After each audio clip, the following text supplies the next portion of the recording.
My name is Luca from Smart Language Learning, and this is a presentation about how to learn the phonetics of any language. For those who don't know me, I am a language coach. I got a degree in electronic engineering, but I got very passionate about teaching and coaching because I've realized that we have a lot of instruments nowadays with the internet, but a lot of people lack the know-how. So I've realized that the role that I play is in helping people learn languages better and more efficiently. And in particular, this is one of the topics or the fields that for which and about which I'm very passionate, and it is learning the phonetics of any language.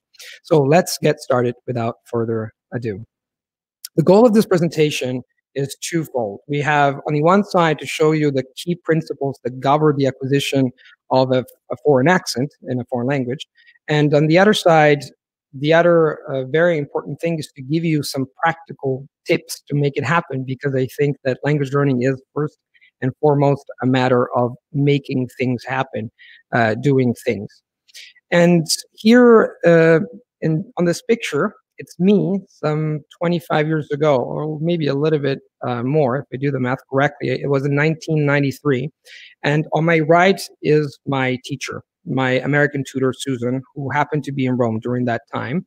And I remember that this picture really reminds me of the first time that Susan heard me speak English after going to school for 2 years and learning English for 2 years. My pronunciation was an utter and complete disaster. So, for example, I still remember her face when she looked at me and I said, for example, enough, and I pronounced it like no, and that makes sense for an Italian because Italians normally pronounce, you read things as you write things, but in English it's not like that at all.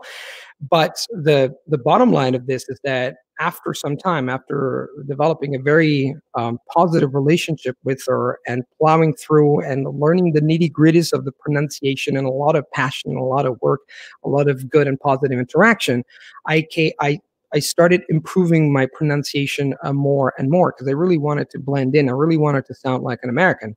And this brings us to the first rule or principle or whatever you want to call it, which is develop the right mindset when it comes to acquiring sounds. A lot of research and a lot of people tend to, a lot of courses that you find out there, they talk about accent reduction or do a super cool, super duper training in improving your pronunciation, hear this, hear that. I think that is valuable, but I think that first and foremost, you have to take care of the psychological aspect of accent acquisition in a foreign language. Stephen Krashen is a very famous linguist, and he's mostly famous for his job on comprehensible input.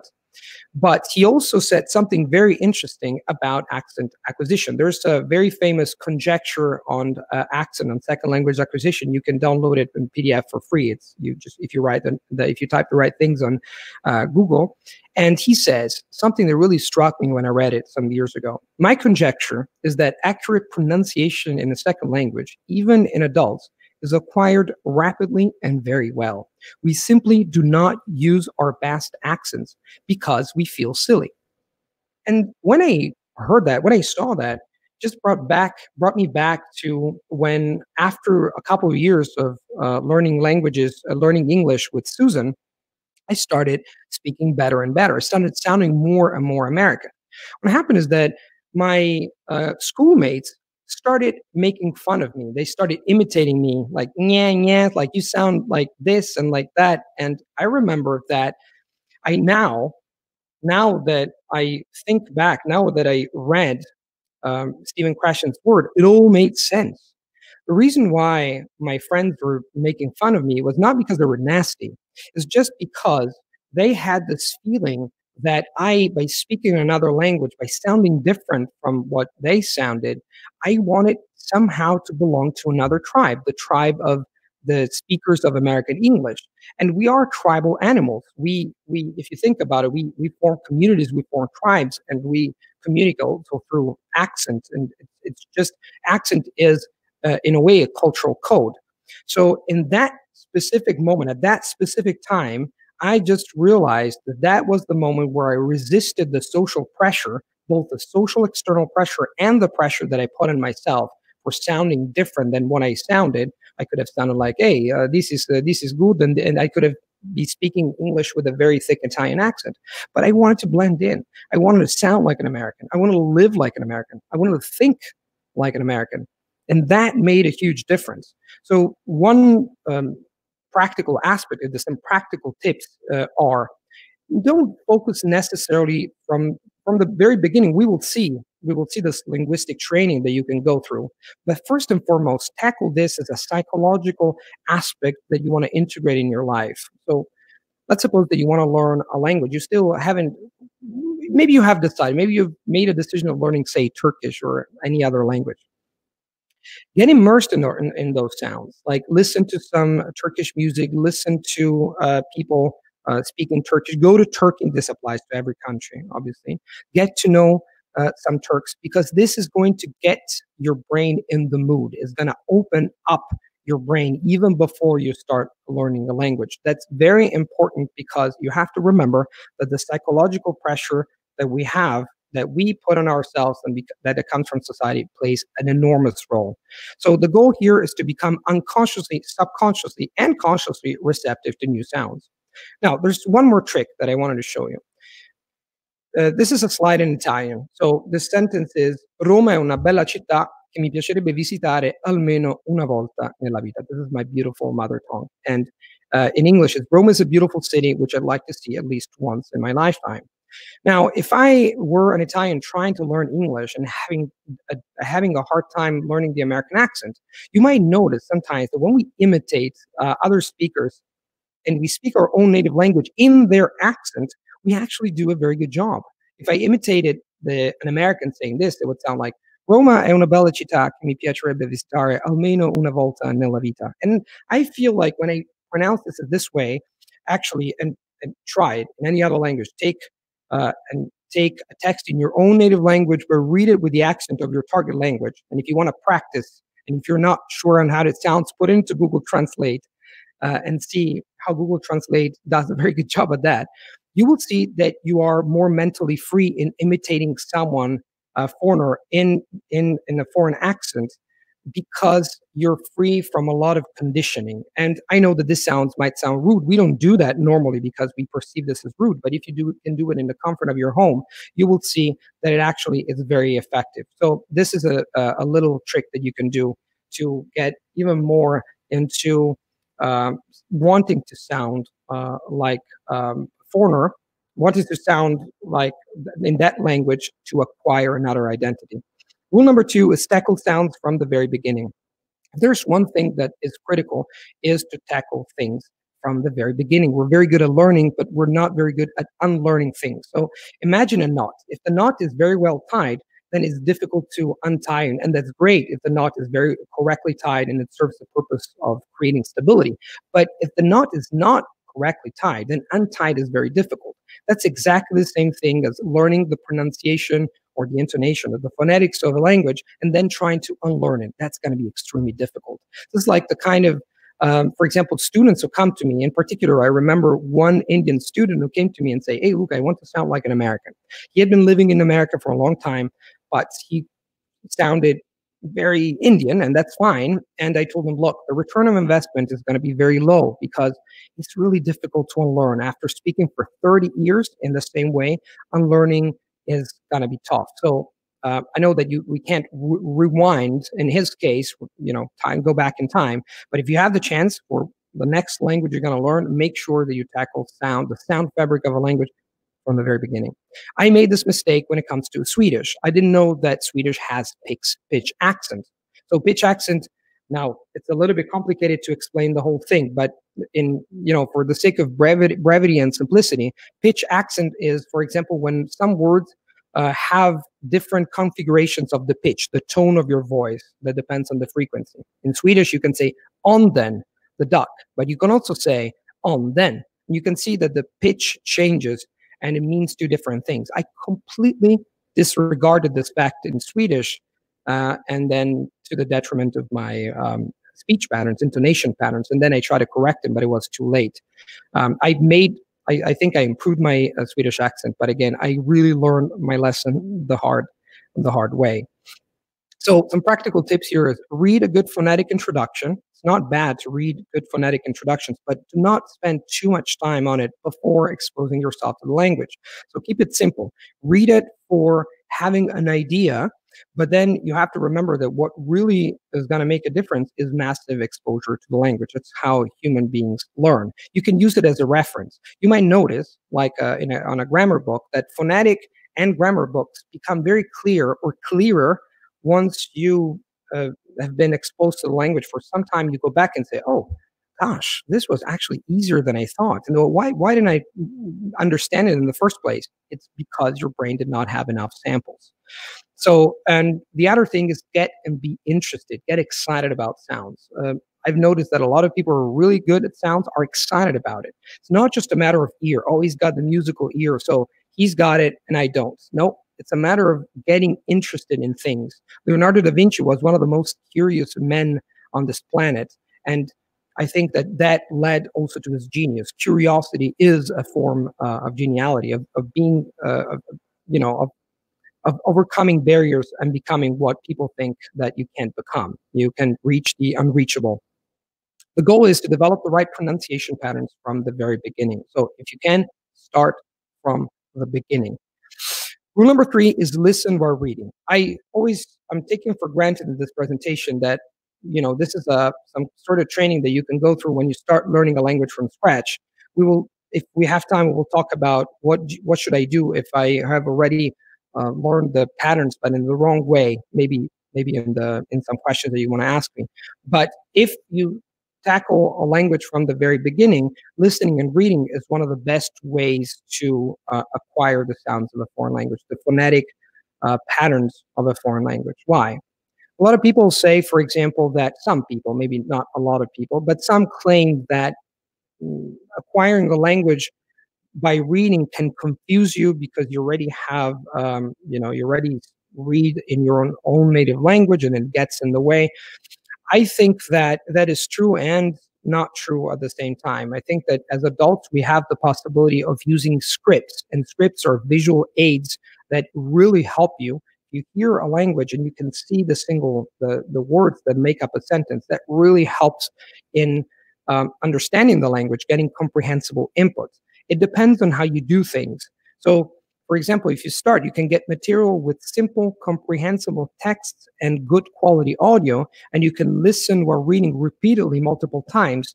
And while you do that, when you listen while reading, we can see this in a second, you can shift your attention from the bigger picture to the smaller details. It's like when you're looking at a picture.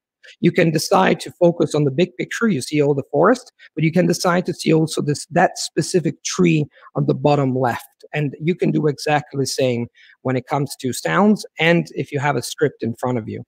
So the goal here is to naturally develop a strong bond between the spoken and the written language by leveraging the fact that we, as adults, can already read. So use the script. And if you're learning a language such as Japanese or Arabic or a language that does not have a Roman or Latin alphabet, you can always start with the transliteration or the Latin script that can help you. Rule number 4, start from intonation first. I think that we have been doing things backwards in a lot of fields, but in particular in sound acquisition.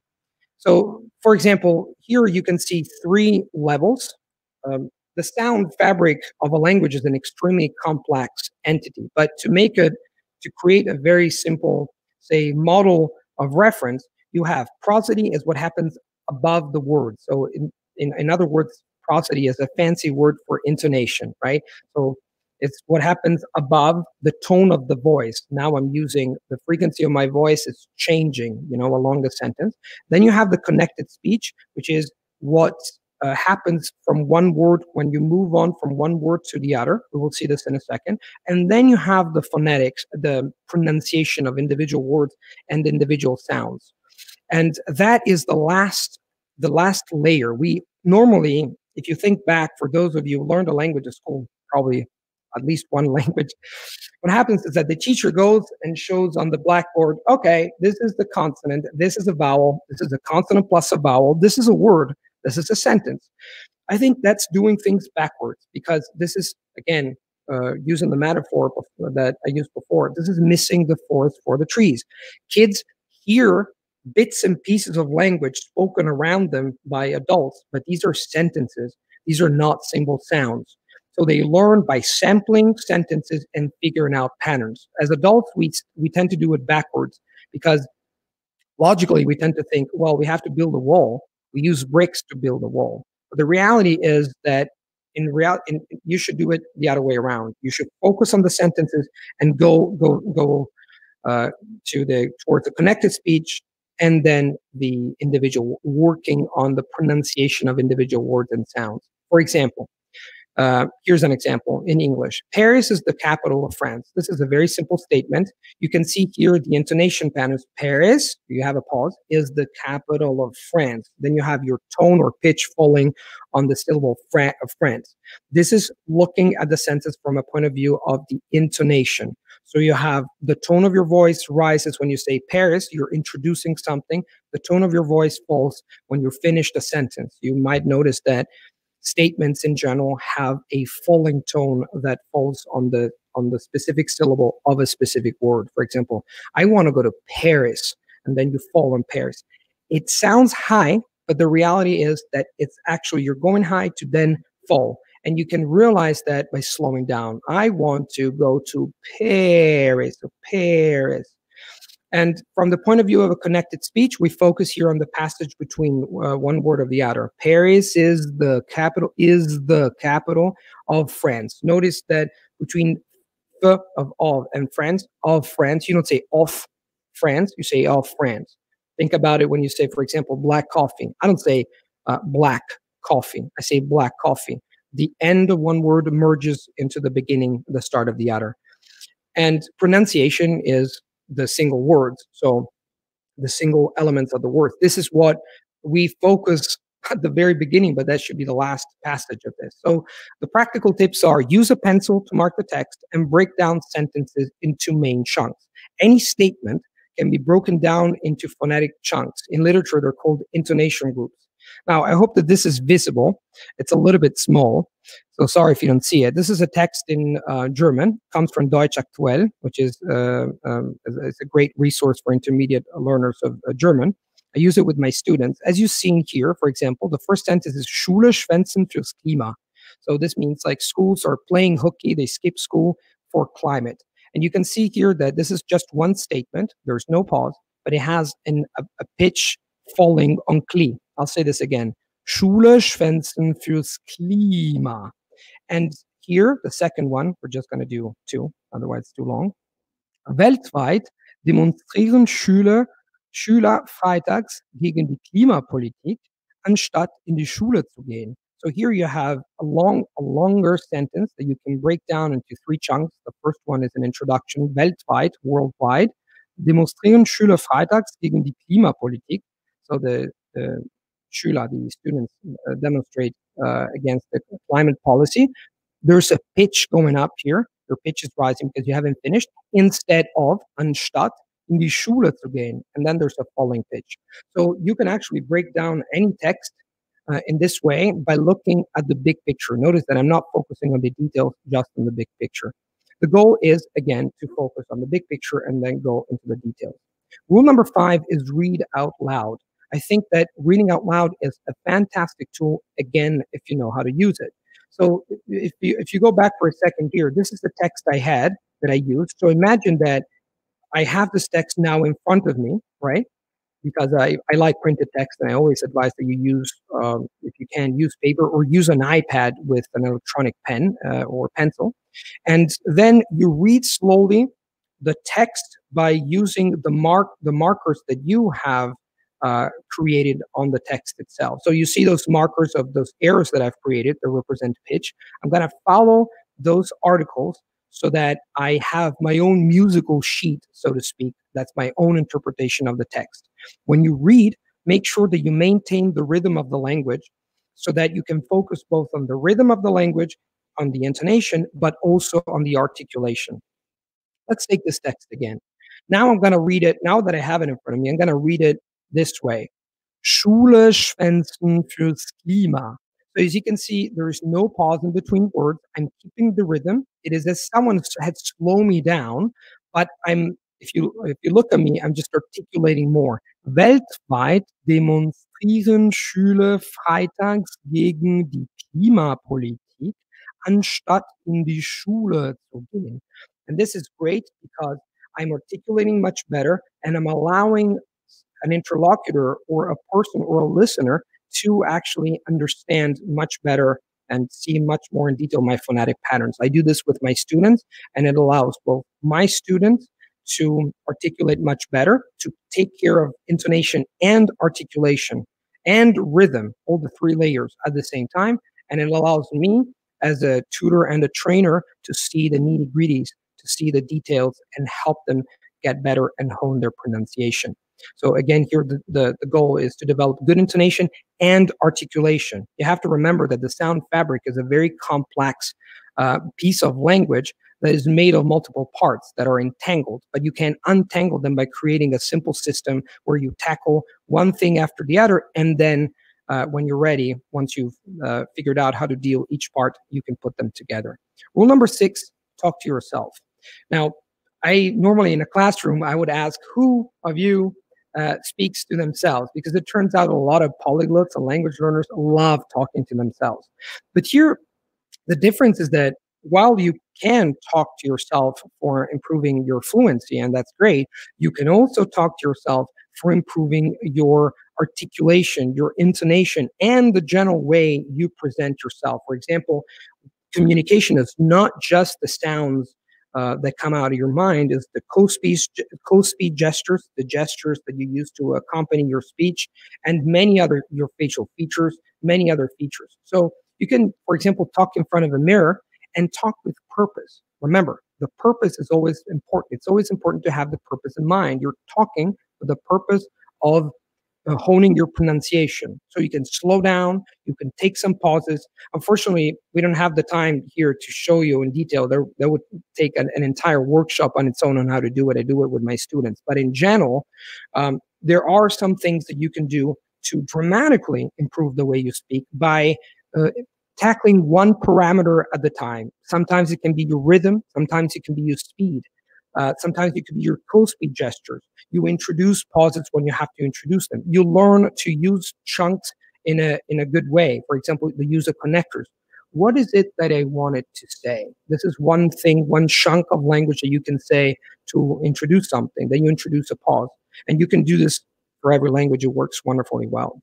The goal is to develop automatic speaking skills and work on pronunciation without the stress of being in front of a native speaker. You might notice that we get stressed when we have to talk to someone and our mind goes in all directions. Well, if you're talking to yourself, you know your purpose, you're sharply focused, and you know what you're doing, you don't have that external stress that sometimes messes things up because we want to make a good impression. Now you want to make a good impression on yourself. This is not for others, this is for yourself. Rule number 7, develop sound awareness. This is strictly connected with what I said before. Rule number 6, a lot of people are not aware of their speech production. You can ask them, can you tell the difference between this and this? But sometimes they cannot even tell how they're expressing themselves. For example, I was recently watching CNN and I saw a journalist speaking, and she said, I counted that, and I just started counting literally the amount of time she said she said it 18 times in 2 minutes. And this is just one example of the fact that most people are not aware of how they sound, but if they figure out how to do that, how to actually hear first and listen to themselves, everything changes. So you want to create a mental space for your brain when you speak, so when you produce language, but also, and maybe that's the very first step, when you listen to others. So when you listen to something, pay attention to some small details. Start paying attention to the pronunciation and the speech patterns of other people, because that's the very first step. What you focus on expands in your mind. This is a very important important matter. So one of the reasons why people ask me, oh, Luca, are you so good with languages or accents? It's just that I focus on that a lot. That's my passion. That's what I want to do. And if you focus on the speech patterns of the others first, and then on your own speech patterns, it's going to make a huge difference. Let me give you an example. Language awareness or mindfulness is a concept that is very similar to mindfulness in general. We tend to be more mindful of things when we stop and we are in silence. You know, right now I'm present in the present moment. And the same thing goes for language learning. Instead of going into automatic mode, take a second and say, okay, let me think about my speech production. Let me think of how I speak. You can record a video of yourself talking in front of a mirror, talking in front of a camera, talking with someone on Skype or Zoom, which is nowadays very popular. And you can take a look, maybe for 30 minutes, you just jot down all the things that you notice, the facial features that you make, your tone, the ums and ums, the close speech gestures, the chunks of language, the colloquialisms that you use, the rhythm of your voice, the speed. One thing that you can do that normally works very well, change one parameter at the time. Change your speed. As of now, for example, I'm speaking more slowly. This, in turn, allows my brain to have more options. Normally, my brain goes into automatic mode if I speak very, very fast. But if I speak slowly, and that's one parameter that you can change very easily if you put some effort, you will notice a lot of cool things happening, not only in terms of the language that you use, because your brain will have the time to grab more options, but also in terms of sound production. The goal is to develop the capacity to notice sound patterns in yourself and in others. Rule number 8, communicate. Language learning does not happen in a vacuum. So you have to speak and you have to make these sound patterns beautifully vibrate in the air so that they convey some idea to some other speaker. And here, again, if you've been learning a language for some time and you're ready to start using the language and you're to venture into unknown ground, so to speak, and start speaking, which is something very scary for a lot of people, and at the same time you want to sound good, then make sure that you find one pleasant partner to talk to, one pleasant person that listens to you and possibly gives you feedback, paying or not paying, and speak with them regularly. Instead of trying to talk to as many people as possible, just try to focus on one. Quality is better than quantity, and speak with purpose. The purpose is to get your fluency, to get more fluent in the language. But if your goal is also to improve your pronunciation and in general your sound patterns, then by all means work with that person. Talk, create short conversations, and then ask for feedback. So while you talk, ask her, him, not to interrupt you, but to leave some notes that then you're going to discuss on some words that you mispronounced. I'm doing this, for example, with Daria. Daria is my Greek instructor. She just lets me speak, and then she jots down some mistakes of pronunciation and whatnot. And pay attention to your own speech and sound by using the mindfulness that I talked before, by recording the conversation, possibly even with on video, so that you can clearly see how you're producing the language and how you're speaking, your phonetic patterns. The goal is to develop the capacity of communicating confidently with others. You have to remember, fluency and also the way you sound are deeply entangled, interconnected with confidence. The more confident you become, the more sure you sound, and the other way around. It's a very good circle that reinforces each other if you don't let it become a vicious circle. Rule number 9, get feedback. When you have a person that you are comfortable with and you work very well with, then ask for feedback, record yourself, and apply that feedback. That is extremely important. Mere feedback is not enough. How many times have we received very valuable feedback and then we say, okay, well, that's it. I don't need this feedback anymore, and we tend to forget about it. So it's important that you take the feedback and reuse that feedback to keep improving. This is what I constantly do. When I receive feedback from my tutor, I just use it to hone my pronunciation even more. The goal is to get valuable help from others and to improve your phonetic patterns. That's critical because we can't learn languages just by ourselves, especially when it comes to acquiring native sounding pronunciation, I've received tons and tons of very valuable and constructive feedback for my English. And I've always, even if I think I speak decently well, I always strive for more. When someone corrects me, I take it in stride. I'm very happy, and I try to, um, you know, implement the feedback as soon as I can. Um, Rule number 10 is we are what we repeatedly do. Excellence then is not an act, it's not an act, but a habit. Will Durant. And Aristotle used to say the same thing, something along that vein. Rule number 10 is create strong habits. Creating strong habits is very important. Now that you've been hearing all these nice tips, etc., just don't wait. Take a piece of paper, like one of these pieces of paper I have here, and jot down a couple of very important questions. Questions such as, how do I implement this in my learning routine? Can I do some 20 minutes a day or 10 minutes a day of specific to improving my pronunciation? How do I do that? Where do I do that? What tools do I use?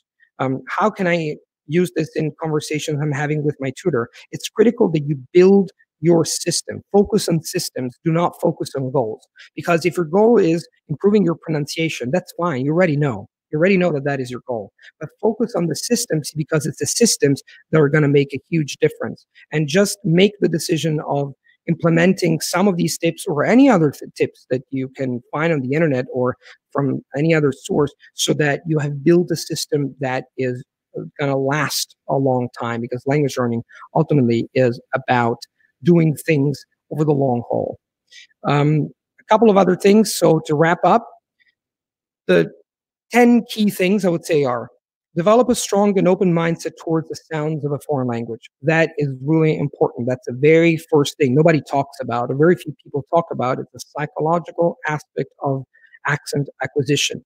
If you think you're ready, you really want to learn an accent, you really want to speak a language with a very native sounding accent, that's one part of your brain. But then you have to communicate with the other subconscious part of your brain that you want to learn a foreign language in that way, sounding almost like a native or requiring very good pronunciation. You have to remember, and again, if you can get a hold of the paper by Stephen Krashen, by all means do read it. There's a lot of valuable and interesting information. You have to break a filter from the point of view of the subconscious part of your mind. And there are ways to do it, but you can't just do it with deliberate instruction. It does not work that way, or does not only work that way. Second, make sure that you start working on the phonetics from the very beginning, because we're very good at learning, or we're not very good at unlearning, and then it's going to be very difficult down the line. Focus on intonation first and move down to smaller phonetic details. Intonation is much more important than pronunciation at the very beginning. You will fix your pronunciation if you fix your intonation first. Fourth, make sure that you listen while reading to build a very solid bond between the spoken and the written language, especially at the beginning. You'll always have time later to either read or listen when you get a solid foot into the language. Notice the details by training. We can notice a lot of things, anything, if we put our focus on it, because everything that we put a focus on expands. Read out loud to practice by yourself. You can talk to yourself on the phone. You can speak on the phone. You can speak in front of a mirror. You can do anything you want as long as you practice maybe a couple of minutes a day, 5 minutes a day, with the specific purpose of improving your pronunciation. Start speaking to and by yourself as a preparation of real life conversations, and build a solid relationship with one native speaker or any speaker who speaks the language well. Start training on pronunciation and fluency with them with a specific, deliberate, focused work.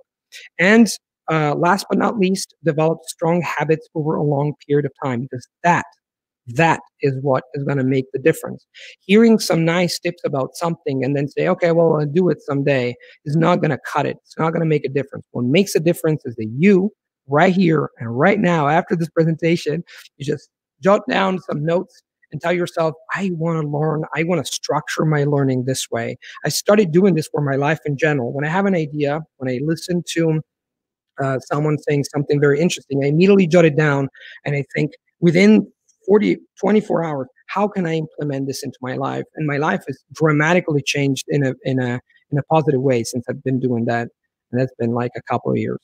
One last thing that I wanted to stress is that language acquisition and sound acquisition, phonetic acquisition, whatever, accent acquisition, whatever you want to call it, it's not just a matter of sounding different. It's a matter of being different. It's a matter of having another identity.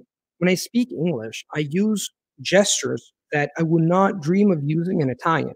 It's because I've just opened some sort of door in my brain and I'm using another side of my personality. It's always me, it's always Luca, but that's the American Luca, as if I had been born in the United States. It's a beautiful feeling because you're becoming someone more. It's not about, very often some people think, okay, we can abandon your identity to the benefit of another one. I don't think that is the case. I think you're taking more identities with you. You're becoming richer. And I think as an individual, if you're richer, you can make others richer, and we together can make a richer society. I think multilingual societies do a much better job in being more tolerant.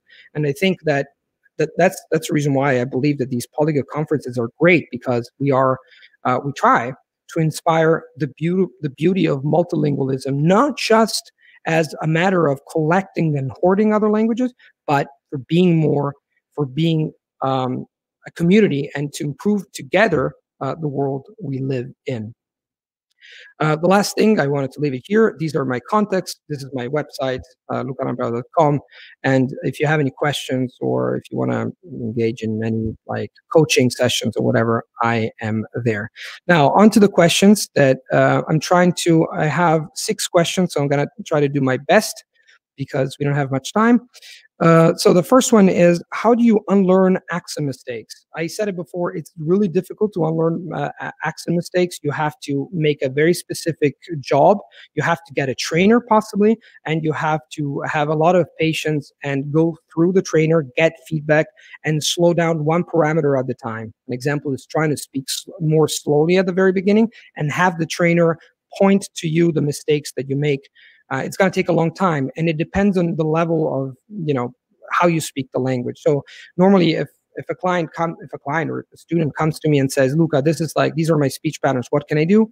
It depends. If they have a very good pronunciation, it's one thing. The very bad patterns, I say normally that it's not worth it. Question number 2, have you heard about the connection between accent and someone's self-concept, and can you comment on it? I have to confess that I am not sure about the question. Someone's self-concept.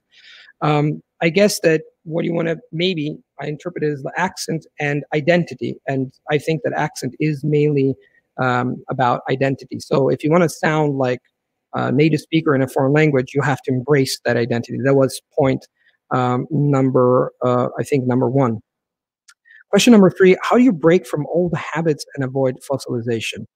Well, you have to do a specific training. The best way is to actually talk about it with someone who's good at it. But if you're talking about old habits in terms of pronunciation, that's exactly like question number 1.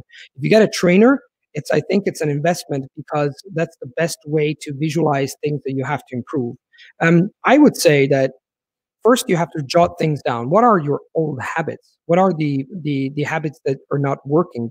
Just jot down the things that, start thinking about the old habits and how they impacted you. Ask yourself, what are my old habits? What are the habits that don't work? Why are they not working? And what caused me to do? What are the consequences of these old habits? This is the beginning of being more aware. Everything starts with awareness. Question number 4, is striving for a 100% native-like pronunciation worth the time and effort? It really depends.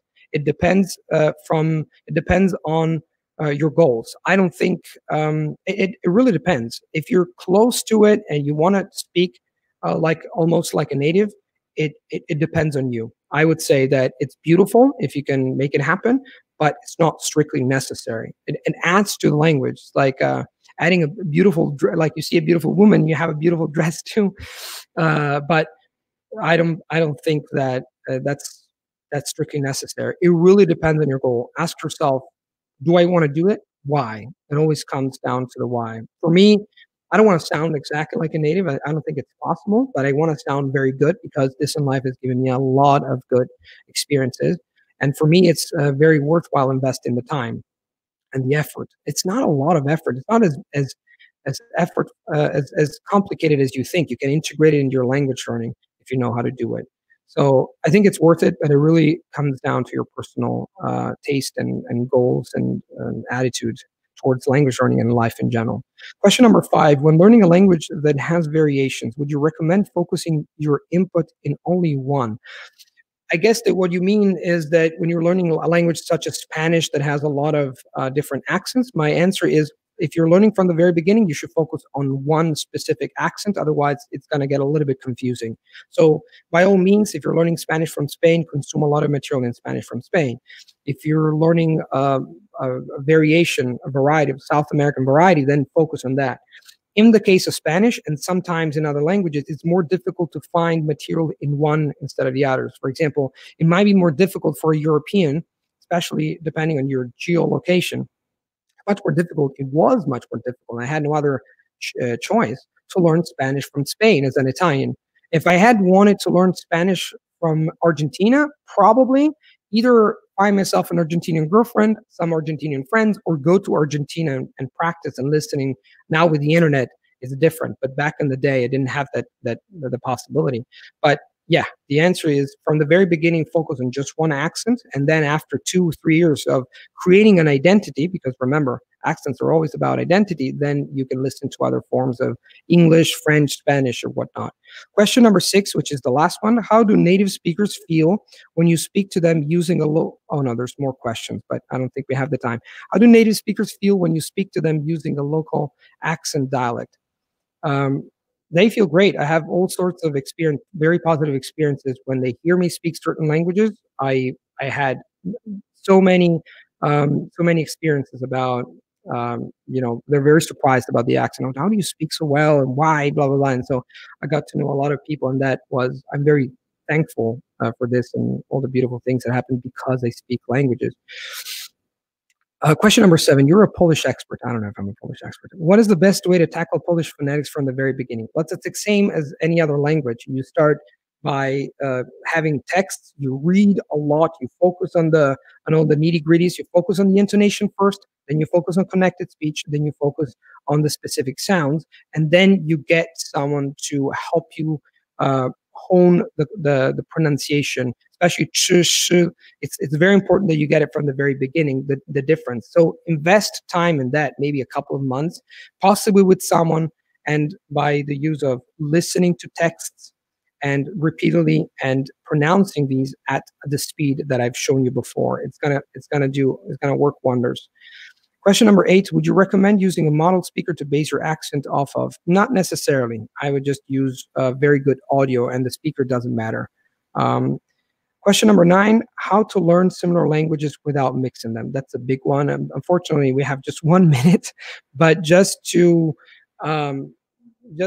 answer very briefly, my idea is always that you should learn a language well, one of the 2 languages well, and then leverage that knowledge to learn another one. Because if you try to learn these 2 at the same time from the very beginning, it's going to mess up your brain a little bit. So because very similar languages use very similar parts of your circuitry, neural circuitry, and that's the reason why it's like, imagine like having a highway and you have 2 cars conflicting. So my answer is always learn one well, and then once you've learned that well, you can actually learn the other one in a much easier and smoother way. I think this is it. I don't know if we have any other questions. The last question, what are your thoughts on shadowing as a technique to practice pronunciation intonation? I have never done it, to tell you the truth, but I think that if it's something you like, you should by all means go by it. I normally go for it. I normally prefer listening repeatedly and using a pencil to dissect the text from a phonetic point of view, and then I try to repeat and try to create my own pronunciation patterns. Because when you shadow, you don't have time. It's more like parroting. One suggestion I would give you, if you want to shadow, slow down the audio. Slow down by 50% or by 25% so that you can actually follow the speaker. But by all means, do what floats your boat. If you like doing that, if you think it's beneficial, then you should do it. And I've rarely done it before. and that's fine. I think I'm not sure if we're still alive, but uh, this is it, more or less. I hope you enjoyed the presentation. I hope this was useful, and I tried to reply to all questions in time. That's it. Thank you very much, and take good care of yourself. Bye.